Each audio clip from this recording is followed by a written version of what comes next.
Hi friends, அஸ்ஸலாமு அலைக்கும். Welcome to Shifa's world. இன்றைக்கி வீடியோவில் என் பொண்ணுக்கு ஈத் அவுட்ஃபிட் எப்படி நான் ஸ்க்ராட்ச்லேருந்து எடுத்தேன்றதை பார்க்கலாம்.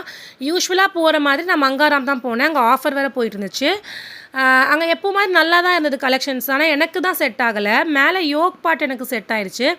கீழே அதுக்கு மேட்சிங் தேடுறேன், சுத்தமாக செட்டே ஆகலை. தூரத்துலேருந்து பார்க்கும்போது எல்லாமே மேட்சிங்காக தெரிஞ்சு, கிட்ட போய் பார்த்தா சுத்தமாக மேட்சிங் இல்லை. ஸோ அங்கே ரொம்ப தேடிட்டு ரொம்ப வெறுத்து போய் அப்புறம் ஒரு எக்மோரில் ரித்துன்னு ஒரு கடை இருக்குதுன்னு சொல்லி இன்ஸ்டாகிராமில் பார்த்து போனேன். அப்போவே என் ஹஸ்பண்டை சொன்னேன், இந்த கடையில் கண்டிப்பாக எக்ஸ்பென்சிவாக இருக்கும்னு. பரவாயில்ல வா, நீ தானே தைச்சிருவா வா அப்படின்னு சொல்லி கூப்பிட்டு போனாங்க. பார்த்தா சூப்பராக இருந்துச்சு. கிளாத்தெல்லாம் இம்போர்ட்டடாக இருந்துச்சு.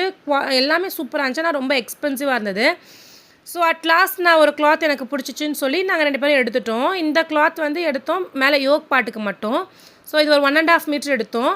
இது மீட்ரு பார்த்திங்கன்னா 800 ருபீஸு, ஆஃபரில் 650 ஆமாம். ஸோ இது ஒரு 1.5 மீட்டர் எடுத்துகிட்டு அதுக்கு கீழே இது 300 ருபீஸ்ன்னு சொல்லி இது 5 மீட்டர்ஸ் எடுத்தோம்.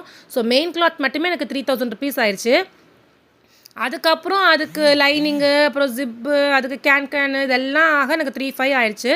ஸோ இதெல்லாம் தைச்சி எனக்கு அது ஒர்த்தா அப்படின்னு பார்த்தீங்கன்னா எனக்கு தெரியல, நீங்கள் சொல்லுங்கள். அது ஒரு அவுட்ஃபிட் பாருங்கள். ஸோ மேலே ஒரு க்ராப் டாப் மாதிரி ஒரு sweetheart neck, full sleeves, ஓப்பனிங்கில் பட்டன்ஸ் வச்சு கேட்டிருந்தேன் என் பொண்ணு. லேயர் ஸ்கர்ட்டு 4 லேயர்ஸ் வந்துச்சு. ஃப்ரண்ட்டில் இதுவும் பெல்ட்டும், பேக்கில் இலாஸ்டிக்கும் வச்சுருந்தேன். ஸோ பேக்கில் ஃபுல் ஜிப்பர், ரொம்ப ஈஸியாக கன்வீனியண்ட்டாக இருக்கணுன்றக்காக ஃபுல் ஜிப்பர் ஃபுல்லாக ஓப்பன் பண்ணி க்ளோஸ் பண்ணுற மாதிரி. ஸோ பார்க்க ரொம்ப ப்ரிட்டியாக இருந்துச்சு. என் பொண்ணுக்கு போடும்போது ரொம்ப ரொம்ப ப்ரிட்டியாக இருந்தது.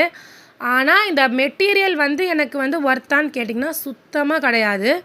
நம்ம 3,500 கொடுத்து எடுத்து அது அந்தளவுக்கு அந்த குவாலிட்டி இருக்கான்னு கேட்டிங்கன்னா ஃபுல் அண்ட் ஃபுல் ஷ்ரிங்க் ஆயிடுச்சு கிளாத்து. ஸோ ரொம்ப டிஸப்பாயிண்ட் ஆயிடுச்சு எனக்கு. நீங்களும் அந்த கடையில் போய் ஷாப்பிங் பண்ணி எக்ஸ்பீரியன்ஸ் இருக்கான்னு சொல்லுங்கள். உங்கள் எல்லாருக்கும் இந்த வீடியோ பிடிச்சுன்னு நினைக்கிறேன். தேங்க்ஸ் ஃபார் வாட்சிங். Bye, take care.